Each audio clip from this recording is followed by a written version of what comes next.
ಎಲ್ಲರಿಗೂ ನಮಸ್ಕಾರ ರೀ. ಹೆಂಗದಿರಿ? ನಾನು ಶ್ವೇತಾ. ಜಗತ್ನ್ಯಾಗ ನಡೆದಿರೋ ಸುದ್ದಿನ ನಮ್ಮ ಉತ್ತರ ಕರ್ನಾಟಕ ಭಾಷೆದಾಗ ಹೇಳಕ್ ಬಂದಿನಿ. ಮಸ್ತ್ ಚಾ ಕುಡ್ಕೋತ ಖಡಕ್ ಮಿರ್ಚಿ ಮಂಡಕ್ಕಿ ನೋಡ್ರಿ. ನಿನ್ನೆ ಅಷ್ಟೇ ಮಲ್ಲಿಕಾರ್ಜುನ ಖರ್ಗೆ ಸಾಹೇಬ್ರು ಕೇಳದೆ ನಿಮಗೆ ಈಗ ನಾನು ಮಾಡೋ ಭಾಷಣ ಸುಮ್ನೆ ಕುಂತು ಕೇಳ್ರಿ ಅಂತ ಬೇಡ್ಕೊಳಿಕತ್ತಿದ್ರು ಪಾಪ. ಇವತ್ತ ಸಿಎಂ ಸಿದ್ದರಾಮಯ್ಯನವ್ರ ಹಾಡು ಯಾವ್ದು ಗೊತ್ತಾ? ನನ್ನವರು ಯಾರೂ ಇಲ್ಲ, ಭಾಷಣ ಕೇಳಲಿಕ್ ಯಾರೂ ಇಲ್ಲ, ಪುಕ್ಸಟ್ಟೆ ಭಾಗ್ಯಗಳಿಗೆ ಅರ್ಥವೇ ಇಲ್ಲ.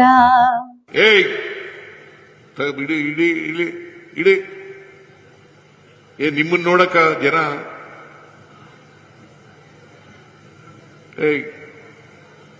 ಇಡಪ್ಪ ಕೃಷ್ಣಮೂರ್ತಿ,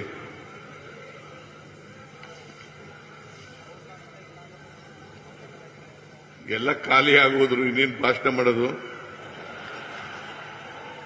ಯಾರಿಗೆ ಭಾಷಣ ಮಾಡ್ಲಿ?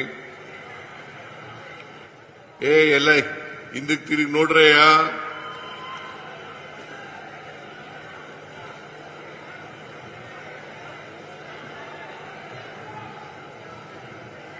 ಹಾಲ್ ಕರೆಯೋದು 4 ಗಂಟೆ ಮೇಲೆ, ಇಷ್ಟೊತ್ತಿಗೆ ಯಾಕೆ ಹೋಗ್ತೀರಿ?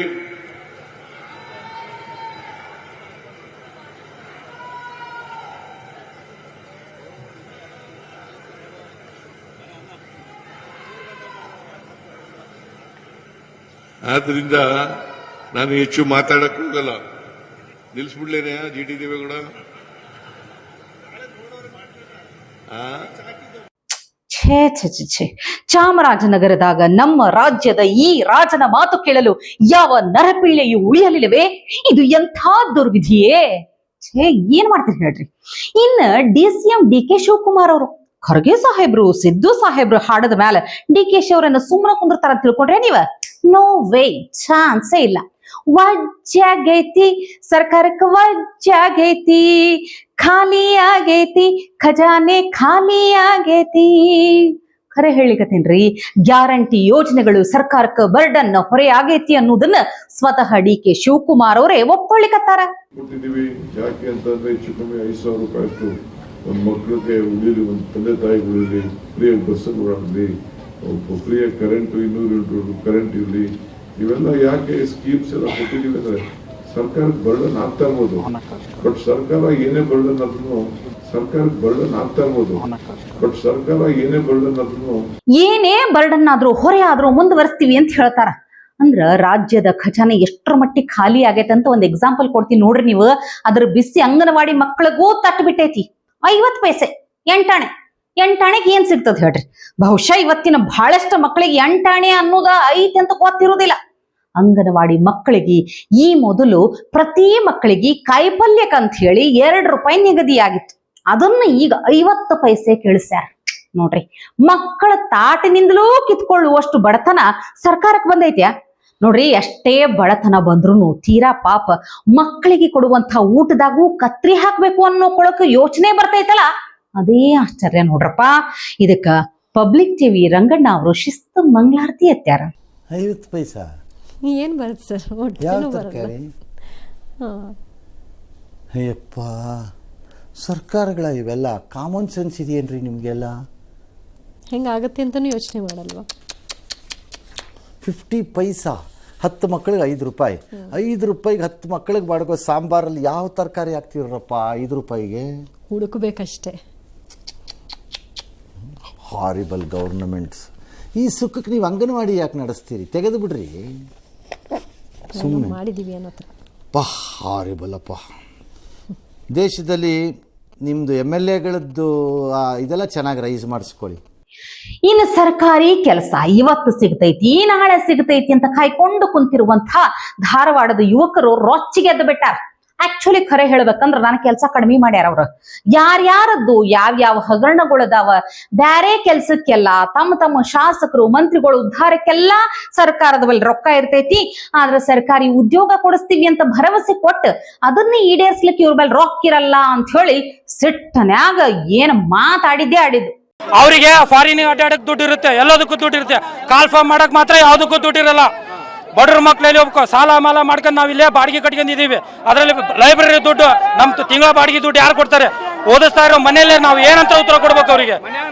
5 ವರ್ಷ ಆಯ್ತು ಕಾಲ್ಫಾರ್ಮ್ ಇಲ್ಲ, ಮನೆಯಲ್ಲಿ ಕೇಳ್ತಾ ಇದ್ರೆ ಏನು ಉತ್ತರ ಕೊಡಕ್ ಆಗ್ತಾ ಇಲ್ಲ. ನಾವು ಮನೇಲಿ ಓದಿಸಿರೋ ಅಪ್ಪ ಅಮ್ಮನಿಗೆ ಅಜ್ಜ ಅಜ್ಜಿಗೆ ಉತ್ತರ ಕೊಡಕ್ ಆಗ್ತಾ ಇಲ್ಲ. ಇವತ್ತು ನಾವು ಯಾರನ್ನ ಕೇಳ್ಬೇಕು? ನಾವು ನ್ಯಾಯ ಹಂಗಾದ್ರೆ ಸುಮಾರು 5 ವರ್ಷ ಆಯ್ತು ಪ್ರೈವೇಟ್ ಕಂಪ್ನಿಯಲ್ಲಿ ಕೆಲಸ ಮಾಡ್ತಾ ಇರೋದು, ರಿಸೈನ್ ಮಾಡಿ ಬಿಟ್ಟು ಬಂದಿದೀವಿ ನಾವಿಲ್ಲಿ. ಸುಳ್ಳು ಅಸೋಸಿಯೇಷನ್ ಕೊಡ್ತಾರ ಅಲ್ಲ, 3 ವರ್ಷ ಆಯ್ತು ಇಲ್ಲೇ ಓದಾಕತ್ತು. ಇನ್ನ ಅಲ್ಲ ಮನ್ಯಾಗ ರೊಕ್ಕ ಕೇಳ್ಬೇಕಂದ್ರೆ ನಾಚಿ ಬರತ್ತದ ನಮಗ. ಮನ್ಯಾಗ ರೊಕ್ಕ ಕೇಳ್ಬೇಕ ನಾಚಿ ಬರತ್ತದ. ₹1 ಎಲ್ಲಿ ಎಲ್ಲ ರೊಕ್ಕ ಇಲ್ಲಿ ಹಾಕ್ತಾರ ಅವರು.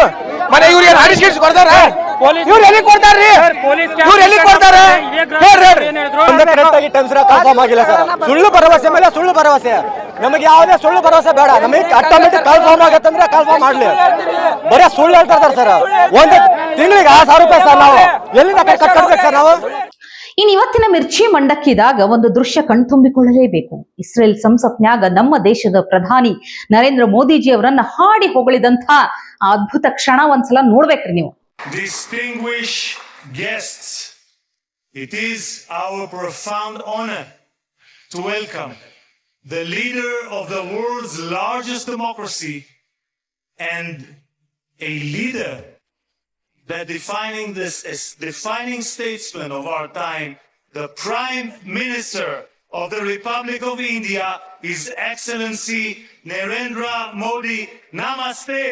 ಅಯ್ಯೋ ದೇವ್ರಿ, ಇದನ್ನ ಕೇಳಿ ಇನ್ನೆಷ್ಟು ಮಂದಿ ಬೆಂಕಿ ಹಚ್ತಾರೋ ಗೊತ್ತಿಲ್ಲ, ಇನ್ನೇನೇನ್ ಶುರು ಹಚ್ಕೋತಾರೋ ಗೊತ್ತಿಲ್ಲ.